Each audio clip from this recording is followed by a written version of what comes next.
Robert Smith, the founder of Earthwise Ferries.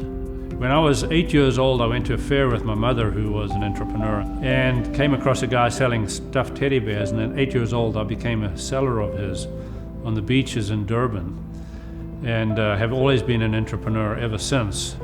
What we've done at Earthwise is to try and look at corridors of economy that once were vibrant because of water transportation, that are no longer vibrant because that particular infrastructure collapsed. We're going in and then revitalizing those economic links.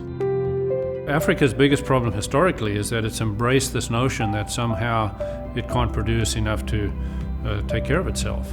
We just grew up with a sense of inadequacy. We really need the other guy to make ends meet, and so we embrace the lie that we're not quite good enough. We started out in Africa by responding to the orphan crisis that was in our face in the 90s.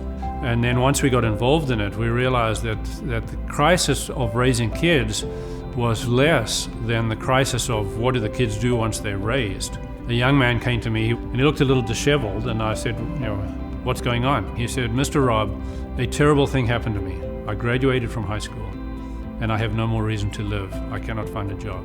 And that was a paradigm shifting moment for me, because I was just a businessman responding to a crisis and then realizing that the best way I could respond was to use the gifts God has given me as an entrepreneur and create economic life.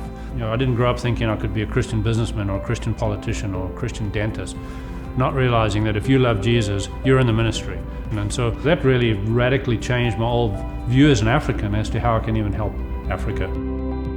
My passion is to be a discipler of men and women in that environment as an entrepreneur, showing that the Christian life is a life of bountifulness, a life of productivity. And so it ties back to the parable of the talents, where if you create wealth because that's how God has wired you and you've been a faithful steward of your investors' money, you will have influence that you don't have as a missionary. And that really has impacted our whole way of understanding just what God has called us to.